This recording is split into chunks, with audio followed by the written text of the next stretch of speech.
Yes, it's time for us to sit down again and have a candid conversation. Welcome to Newsnight. I'm Lanre Lasese. Now, in every democracy, citizens are guaranteed fundamental rights: equal voting power, freedom of speech, fair representation, and protection under the rule of law. Perhaps more importantly, democracy gives people the freedom to question their leaders and, advocate for change in whatever form they feel. Nigerians have much to say about the state of the nation and the way President Bola Tinubu is steering the country. Tonight, to explore these issues and gain deeper insight into the government's perspective, we're joined by the Senior Special Assistant to President Bola Tinubu on Digital and New Media, Otega Ogra.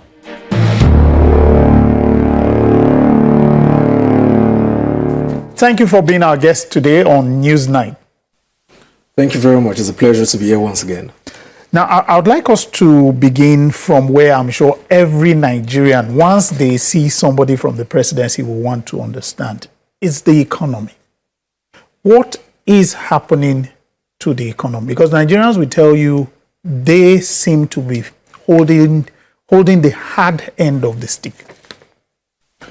So, I'll take us back to something Ngozi Okonjo-Iweala, the Director General of the World Trade Organization, said a few days ago.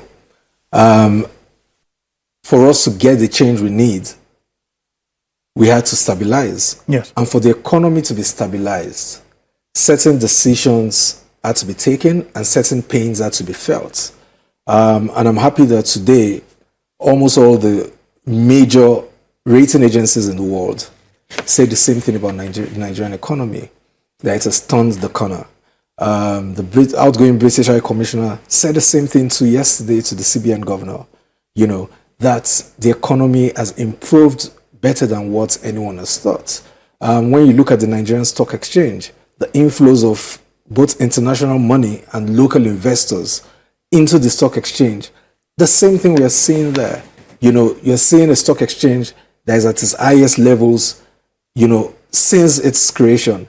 The S&P Dow Jones Index, which tells the major countries in the world, the major pension funds, the largest investors in the world, where to put their money. Nigeria was never on that index. But less than a month ago, they released an advisory that said, we have seen the work you're doing in Nigeria. We think it is high time we call you back into that index. And I think at the end of this year, they're going to do a review and Nigeria is likely going to be listed. We are seeing the same thing too with the FTSE index and a lot more like that. So for me, we have, like the president will always say, President Bola Ahmed Tinubu, we have seen the light at the end of the tunnel. The darkest days are over for us as Nigerians. Whether it's government revenues, it has improved drastically, over 400% since 2023. Whatever it is, Nigeria is actually doing better. You're seeing purchasing power increasing. A lot of the wastages, a lot of the gaps, a lot of the rent-seeking opportunities in our economy, especially as relates to government finances, have been blocked. So you have a government that is more efficient. You have, the top level of our economy looking good. You have a lot of foreign direct investments, foreign portfolio investments coming into the country. Our balance of trade, our balance of payments have been in the positive consistently for 2 years. Our foreign reserves are the highest they've ever been in 17 years. Hold on, I'm coming there. I was talking about foreign reserves, the highest they've ever been. Again, to net that off, our rates of debt accrual is the second lowest since President Obasanjo's term in office. Less than 20%. Jonathan did over 133%. President Muhammadu Buhari, I think in his first term, did about 180-something%. But this is the second lowest at about 20% increase, in terms of percentage points, since we returned back to democracy in 1999. So the question for us now, and the job before us now, is to ensure that we work with the subnationals, That's the state governments, the local governments, who are now getting increased FAC allocations from the federation purse, to see how we can translate these gains at the top level into meaningful improvements in the lives, quality of life, of living, and standards of the people at the grassroots. That is the job before us now. But the darkest days for the Nigerian economy, they're over. Okay, so you see, we are confident that a lot of Nigerians, and I think the way you stated it now, is the same message they get. Anytime they come up with the issue of, it appears, and they will disagree with you, that the issue of purchasing power, that the purchasing power is better now. It's improving. Well, improving, okay, but that if you look at it, I'm sure some will say quarrel with you in improving. We're still having issues buying fuel. Fuel still comes up. It's affecting transportation. But back to what I was saying, when you meet Nigerians and they hear these things, they wonder if you're talking about another place. Because for the last, I think this whole issue of the economy stabilizing, because I think immediately after the reform started, yes, there was a pinch, but I think after about like a year or two, we started hearing that, look, things were stabilizing. Now, between the stabilizing, what Nigerians will now be asking is, they wonder, when will this stabilizing begin to affect what matters to them? Transportation, cost of living, electricity, cost of food, yes. So I'll use a number of analogies to actually explain this. When we came in 2023, when President Bola Ahmed Tinubu was elected and inaugurated as the President of the Federal Republic of Nigeria, what were the biggest issues that we had as a country? The first issue was we had a country that was on the brink of bankruptcy.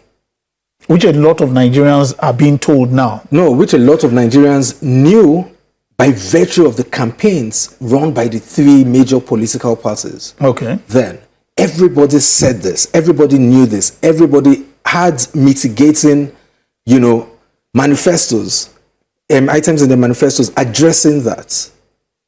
So the question was, would the president that came into office in 2023, would the president have the political will to make those decisions on behalf of Nigerians? And a lot of these decisions are decisions that Nigerians had asked for many years ago. The removal of fuel subsidy was legislated at the end of 2022, November 2022. Only eight members of the National Assembly fought against it and said, oh, we should not put that pressure on the incoming government. So even if the president had not made that political statement, by virtue of the fiscal acts for that year, the subsidies would have ended at the same time, because that's all was appropriated for it. So we had to first clean up the house. It's easy for us to forget that we're spending almost 100% of all our revenue on debt service. We were, or we are? We were. About 92% of every 92 kobo of every 1 naira made, was going into debt service and paying of subsidies. And that money ended up in the pockets of a few rent seekers and a few scammers who were taking advantage of the commonwealth of Nigerians to do massive fraud in the subsidy space. Don't forget that governments could not even consider paying salaries as at the end of June 2023, because we just didn't have the money for it. This country had been borrowing to pay salaries, to pay subsidies, and do a lot of things for 18 months before President Bola Ahmed Tinubu took office. Don't forget that 27 out of 36 states and the FCT could not pay salaries for their workers. They were all going to borrow to do that. And a lot of them had reached the thresholds of borrowing. Don't forget that we had 2.8 million IDPs in IDP camps, people who had been moved away from their farms and everything and couldn't go back. Don't forget that our net foreign reserves had dropped to about $3-point-something billion, simply because a lot of our income as a country, a lot of our revenues as a country were mortgaged Don't forget we had 7 billion, FX receipts that people could not take out of this country. Yes. Go to the airlines and everything. Yes. All of this have been taken care of. Painted a very nasty, forgive my French, but a very nasty situation for anybody coming in. And what that meant was, if you were not prepared to lead, if you were not prepared to take those hard decisions that Nigerians knew they needed, but maybe they were not ready to face the reality of it, then would have been in a mess. But thankfully, President Bola Ahmed Tinubu came in. And the first thing he did was to start correcting the structural deficiencies, the structural inefficiencies in our economy. We removed the fuel subsidies. We have an open market there. You have, for the first time, Nigeria is producing almost all it needs in terms of refined products that we use. And then the importers can still import. So it's a free market. If your imports are cheaper, they'll buy from you. If the refinery is producing cheaper, they buy from them. But despite that, we've still provided a lot of incentives to the local refiners so that they can be competitive within the Nigerian space. We fixed that.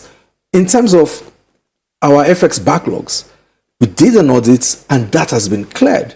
In terms of the power sector, which is also a major point that people say you must have power to industrialize. Yes. What did we do? We looked, one of the key things that stopped, the power sector from growing had been legacy debts.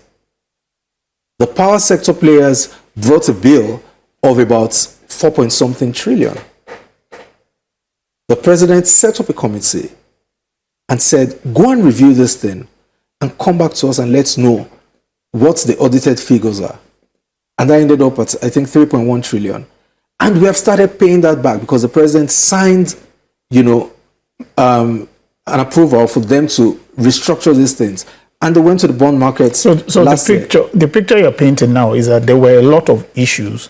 The issues have been handled. Yes, and that's why I said the economy is turning the corner. Whilst we have been doing all this, fixing those inefficiencies in the system, paying back our debts, because we had to pay back a lot of the high interest debts that we had on our books in favor of more long-term concessionary rates, for our debts. We had done that. Despite this, what have we seen? Well, we paid 7 billion, close to 7 billion for the, for the FX backlogs.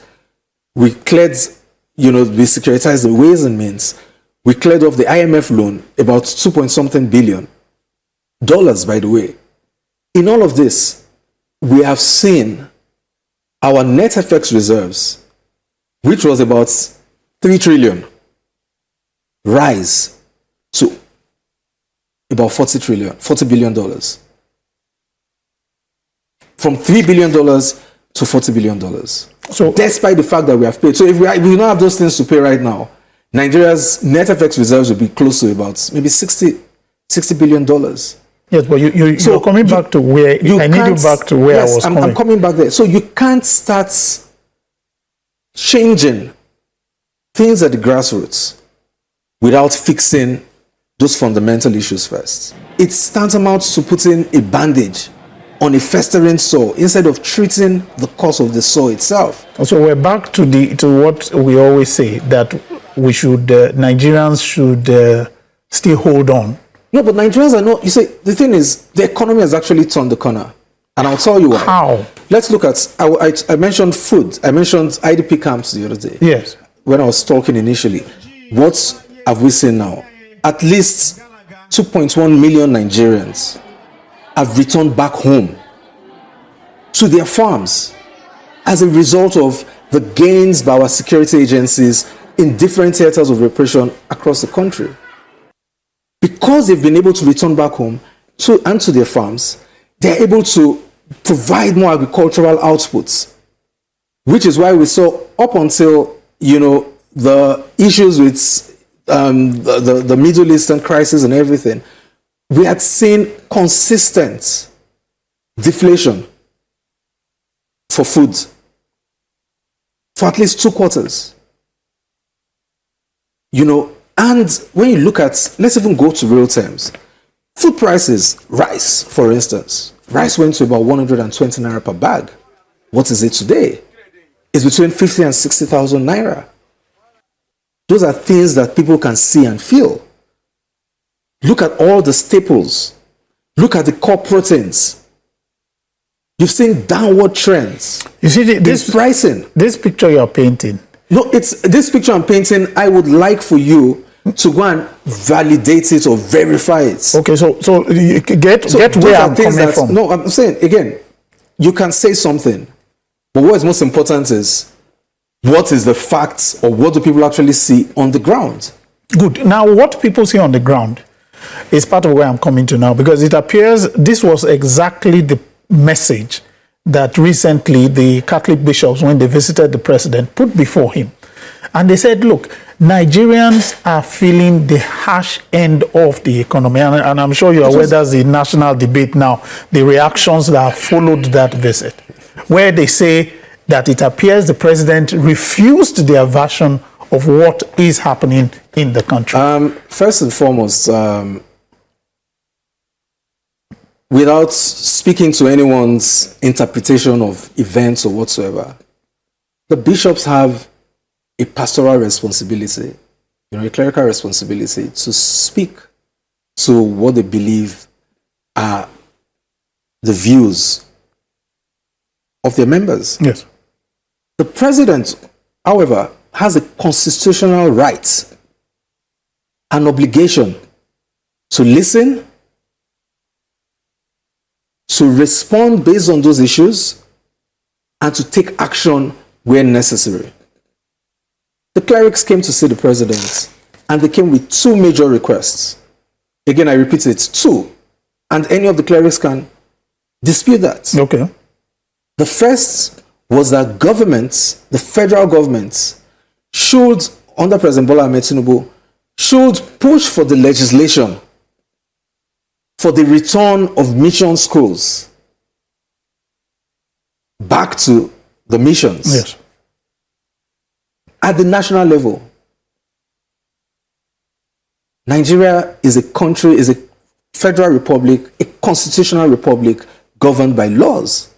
There are certain things that are, every aspect of government, whether federal, state, or local, has what they have to do as per the Constitution.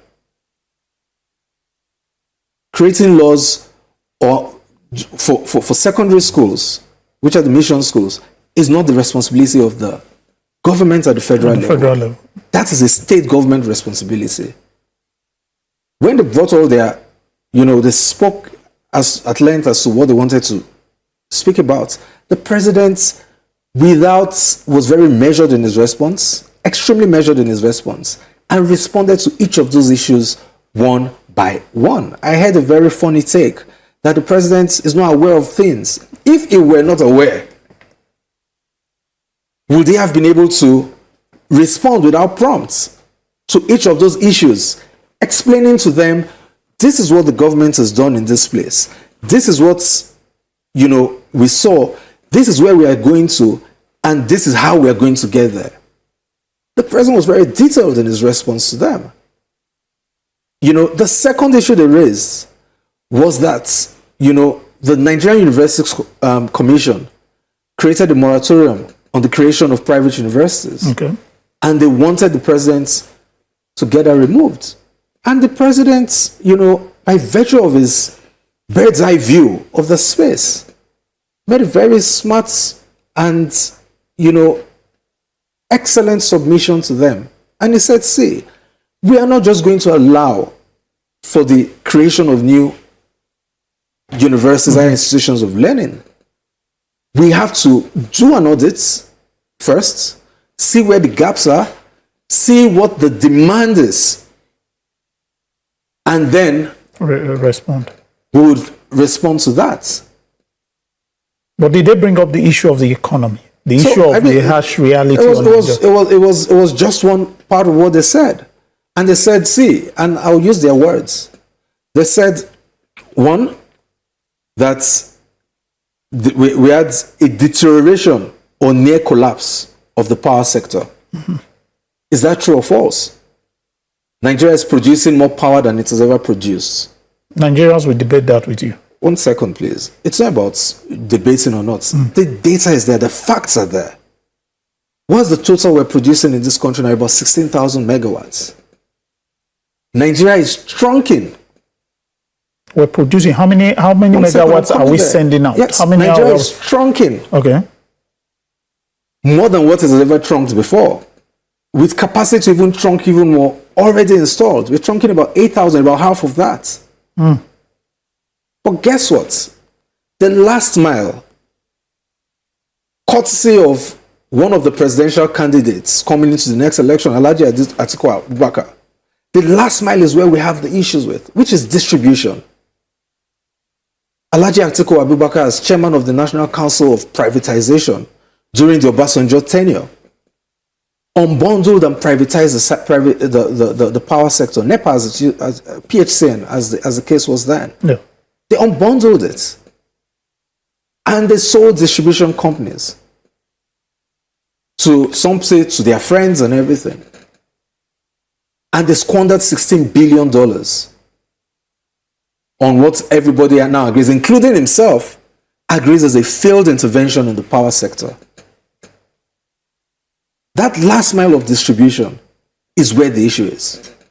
Because even when they are sent 6,000 megawatts, you look at the data every month, many of them cannot even take 4,000 megawatts and distribute to people.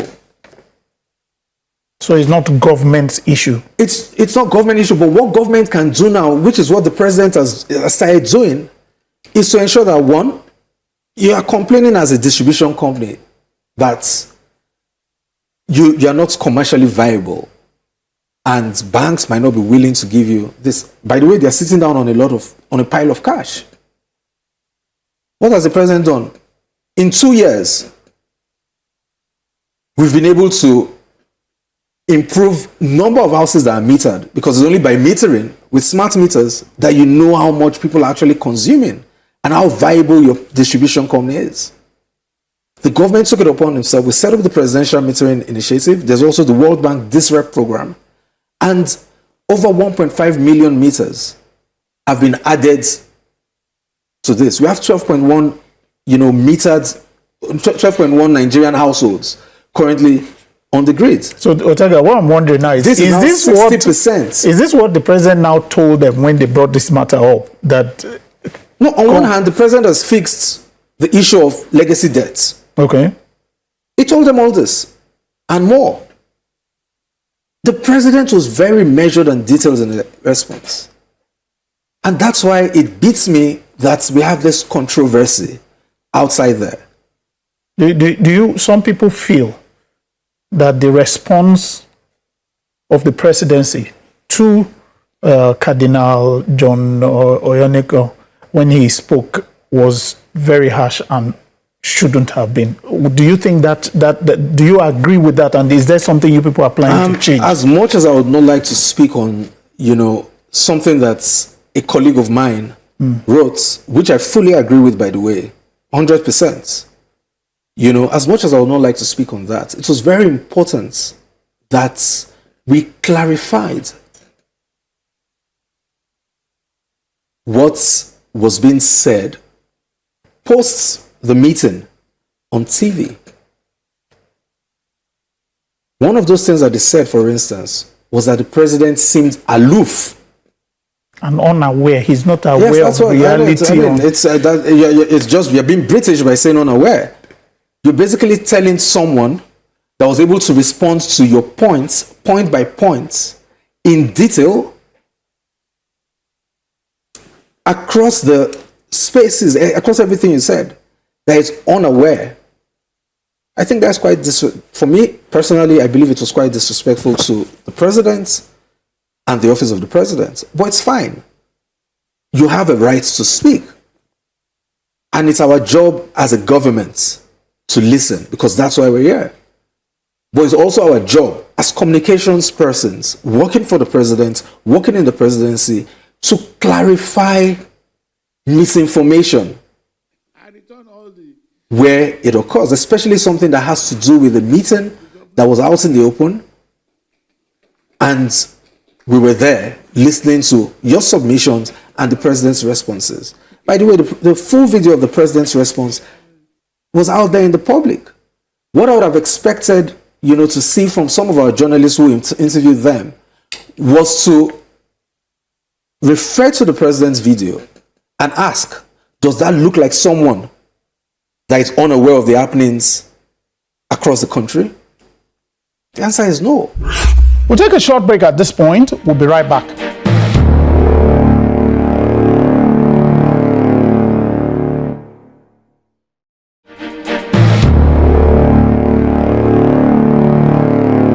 So welcome back from that short break. We'll now go and continue. Like I said at the beginning, I want us to talk on, I would like us to start before we go to the issue of the coming elections. You mentioned briefly the issue of security, and I think it's something that anytime you talk to Nigerians, the issue of security, the issue of addressing the challenges they come, whether it's banditry, whether it's kidnapping, whatever it is, they would like to understand what the president is doing. And recently, the president came out and he spoke about how he assured on the ongoing restructuring of security operations and institutions across the country.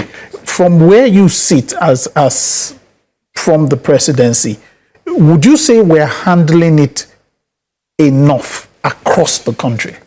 First and foremost, I would like to say thank you to every single man and woman of the armed forces of the Federal Republic of Nigeria, of our intelligence agencies and supporting agencies, including the police.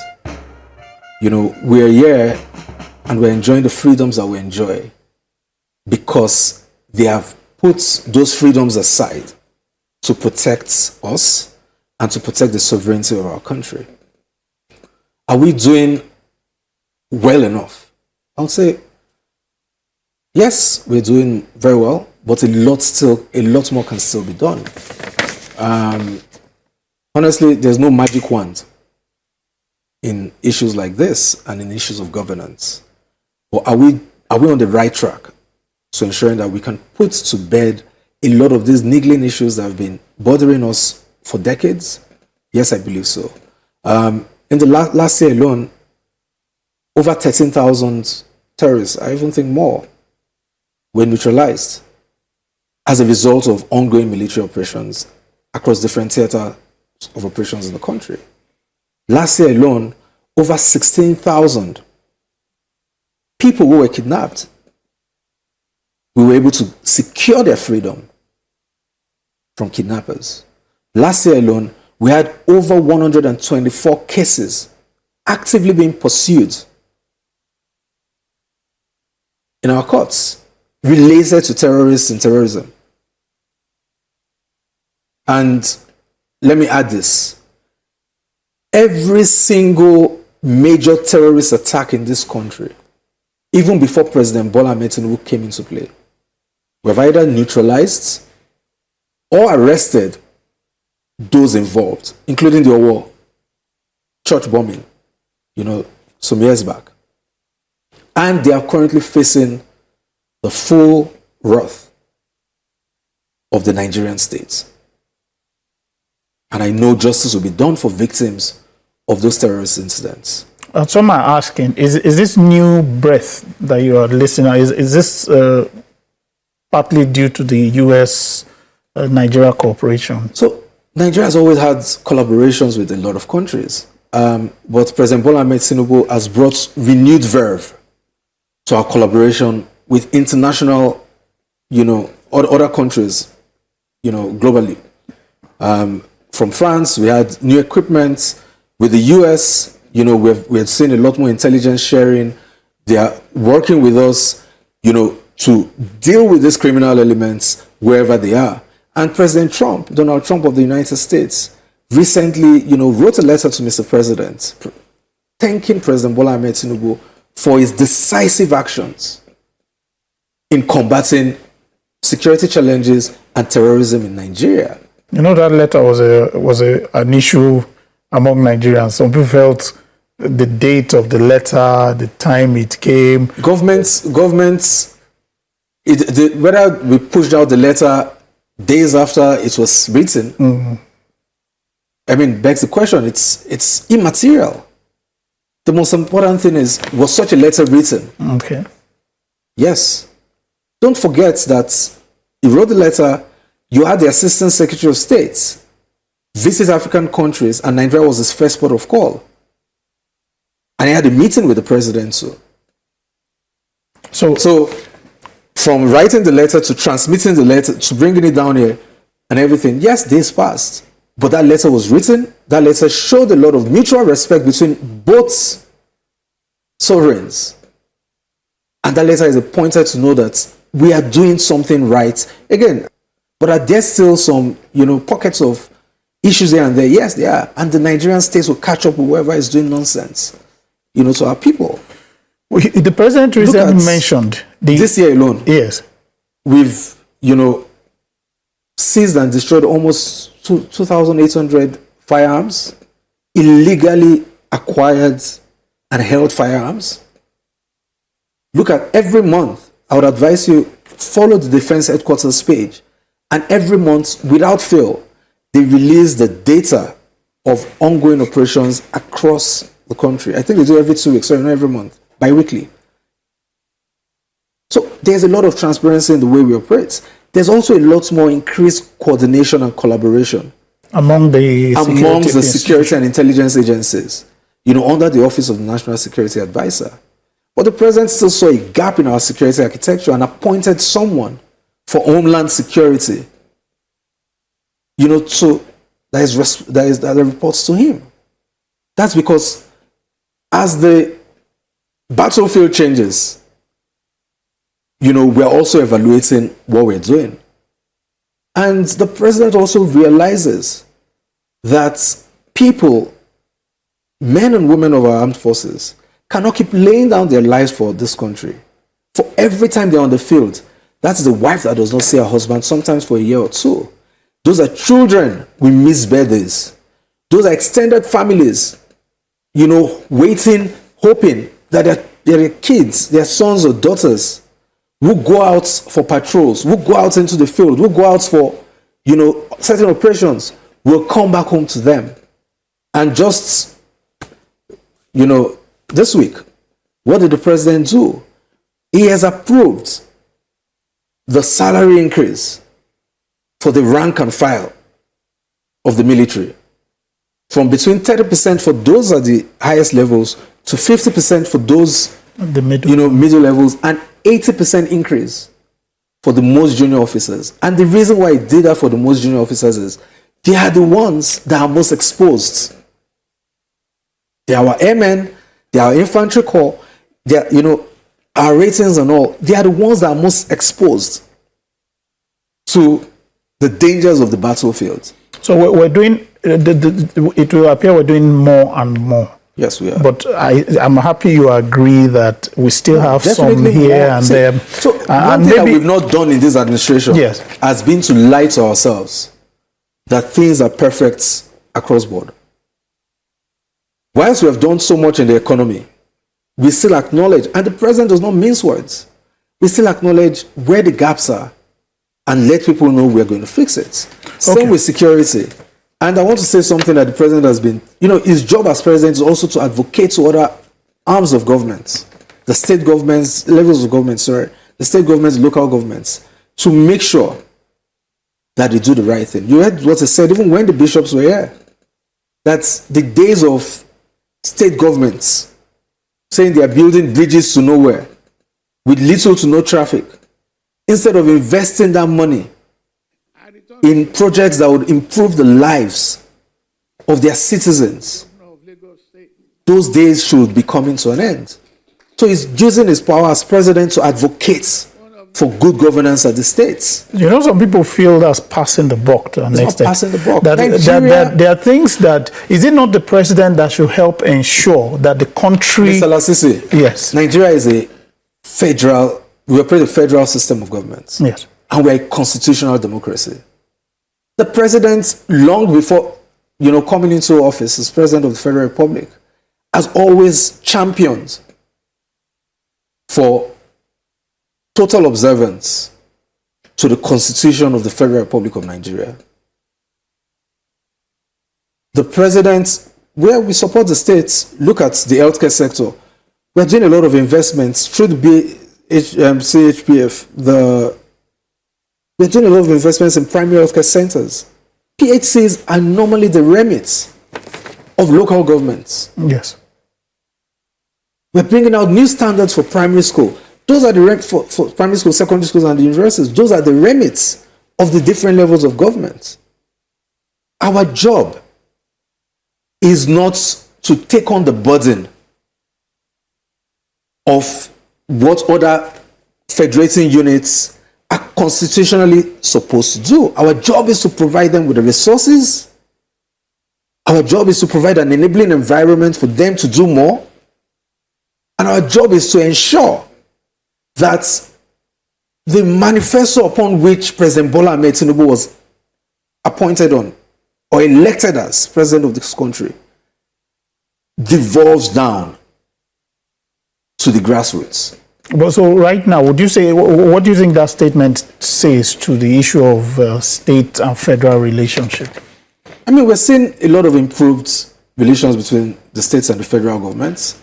And I am happy that a lot of state governors, without prompt, unlike in the past where a state governor would jump to your party because under the threat of harassment or prosecution or something, this was simply because they could see that this person at the center, in the person of President Bola Ahmed Tinubu, means well for the states. We are not asking the states for anything. The president has never been a poor man. He doesn't need to dip his hands in the treasury of this country. But he knows, based on his experience in Lagos, that if you fix governance at the states, then the people in that state have the possibility and the potential to do more and improve their quality of life significantly. And that will obviously improve the country's own outlook. Exactly. Time is beckoning, and I'm trying to make sure we touch on the issue I mentioned earlier, the issue of the coming elections. I know one of the issues that the Catholic bishops raised, and I think they just brought it up, but it's something that has been discussed in different segments of the society. The issue of the president's stance and impartiality when it comes, or the impartiality of the umpire when it comes to the coming 2027. What does the president have to do with INEC? Well, when the president spoke for INEC, when he spoke and said INEC is impartial. And some people feel that wasn't his place to do. No, you can say that because INEC is set up by an establishing act of the National Assembly. And what is the I in their name for? Independence. This president is not interested in involving himself with the operations of regulators and in the same vein with the operations of INEC across different industries. Go and look at it and you will see it. So when you come to the president, come with your facts. The APC as a party has actually also suffered from some INEC decisions. Really? Because the opposition feels that right now, almost every action looks like it's been made to disorganize the opposition and make it a home run for the president. An opposition that is divided within themselves, that cannot agree on singularity of thoughts, that cries wolf every market day. No, they blame the presidency and the government for a lot of what is happening to them. And they take it that shows that the president and the government is not giving what they say, if a child dies in a house and you hear a cat crying outside that same night, you say the witches have done it. I've never seen a bunch of politicians or political groups who are bereft of ideas and always look for excuses for their divisions, excuses for not having coherent thoughts or ideas to challenge the president on his policies and reforms? I mean, let's just say they are lazy. We do not take responsibility for putting the house in order. I mean, one of them, in the person of Mr. Peter Obi, actually came out to say, oh, every time there's trouble in one party, he jumps ship. How is that for responsibility? Are you telling me that if by mistake Nigerians should make him president of this country, at the first sign of issues, he will jump ship maybe to Ghana or Benin Republic? Is the president committed to ensuring that there's a free and fair The president election? has always been committed from the moment he got into politics in this country. He's a true Democrat. He's not afraid of competition. He has never been. Before the last elections, remember that famous speech he gave? He said, see, and if Nigerians don't vote me, I will take my bags and go home. He said that before 2023 elections.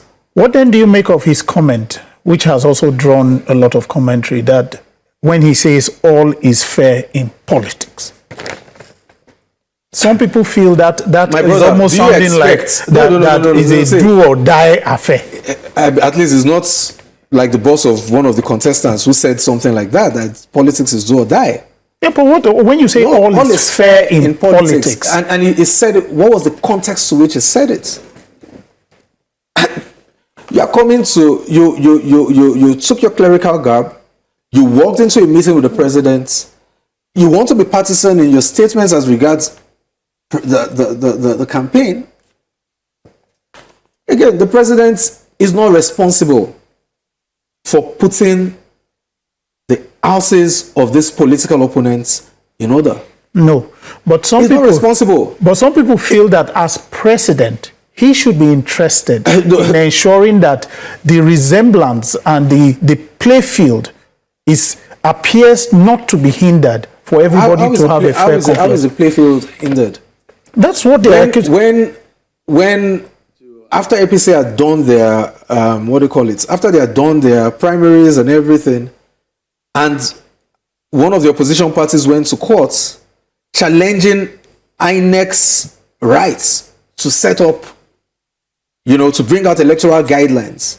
Who was most affected by that? It was the APC. Did you see any APC member or the party chairman going to cry foul that, INEC is against them? Because INEC immediately followed that judgment. And that's one thing we have to give to INEC. They've been, following the law, and where the law says do this, they do it. Which I think is a sign of maturity in the way INEC handles its business. So for the presidency now, the field is fair. The field is not being encumbered. We are not going to encumber the field. In fact, it pays us for them to continue to show their inadequacies in terms of knowledge of the system, their inadequacies in terms of organization. I mean, I'm always happy when I see any of them on TV. But it's a sham. It's a shame. Are these the people that want to lead us in this country? How do you expect those sort of people to beat Mr. President Bola Ahmed Tinubu in the next elections? Have you not noticed that they can't even say anything with regards to those policies that we have worked on? Because they know that that is the only thing that made sense for Nigeria to do by anyone. But with the way they speak now, I doubt if they would have had the political will to carry out those reforms. But what's the presidency's message to everyone that is looking forward, people from outside, people from inside, civil society? What is the president's position? What's the president's position? We are focused on our job of pushing the renewed up agenda of President Bola Ahmed Tinubu.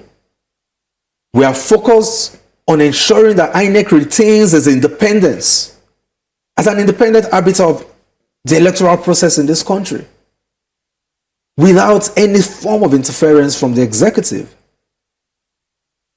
We are committed to ensuring that that is a legacy we can leave for Nigerians going forward.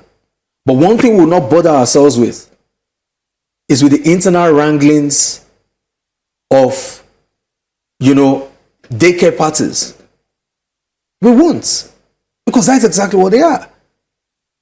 When you don't take your time to put something together, when you create coalitions just for the sake of, beating one man. Don't forget that the president came into office on the back of little to no support across the political space, including his own party. If INEC was not pretty much independent, do you think he would have won the election? I mean, he lost in Lagos.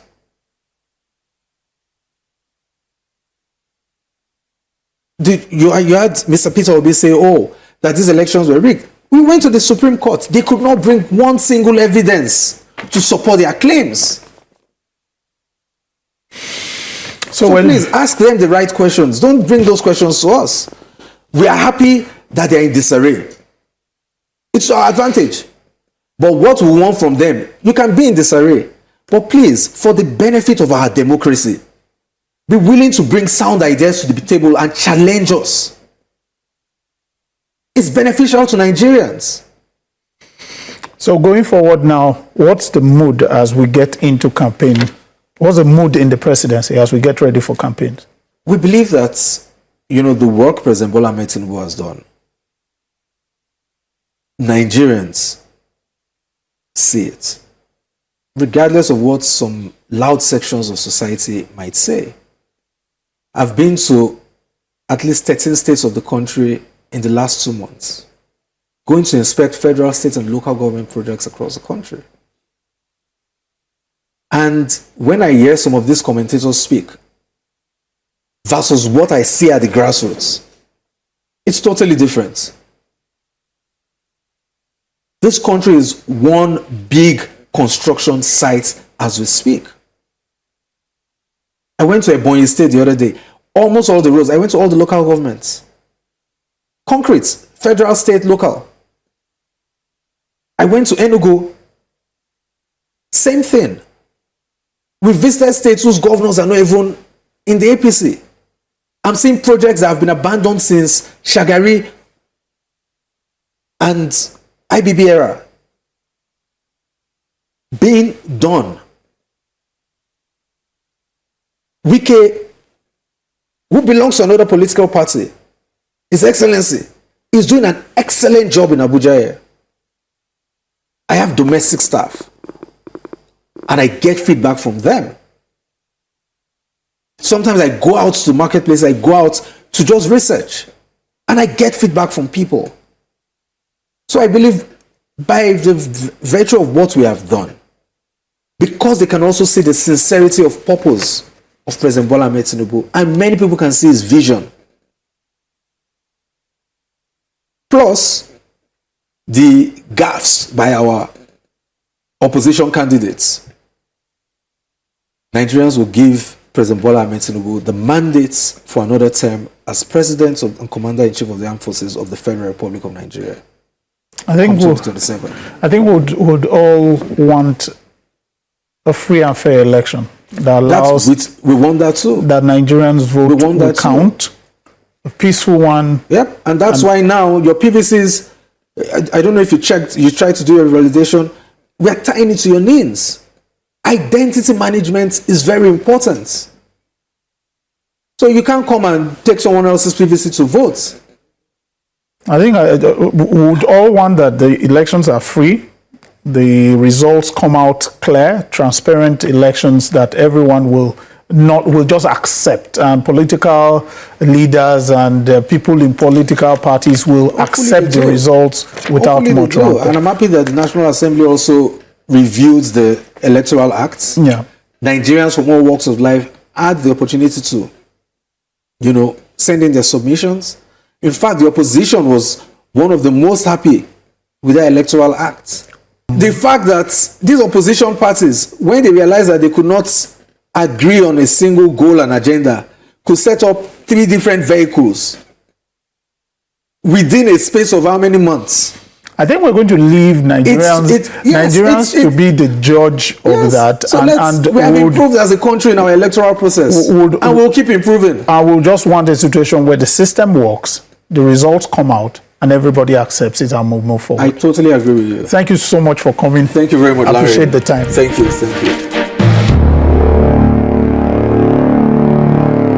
Well, there you have it, the perspective from the presidency. Now, I'd love to hear yours. Your reactions, your questions are always welcome. Please send them in. Last week, following our conversation with the Controller General of the Federal Fire Service, Bobby OJ wrote in with a technical question. Bobby asked, what kind of fire do you fight? Is it defensive or offensive? And he says, I vividly remember about 15 years ago when I came to introduce some firefighting equipment to the Federal Fire Service and the State Fire Service, especially in the FCT. End of quote. Well, that's a sharp technical question from someone who clearly knows the field. You too can join the conversation. You watch the program, ask your questions, come up with any information you want to pass across. You can link up with us through our social media handles and the email. And if you'd like to catch up on past episodes, simply search Newsnight on the Channels TV YouTube channel, click on the playlist and scroll through and take your pick.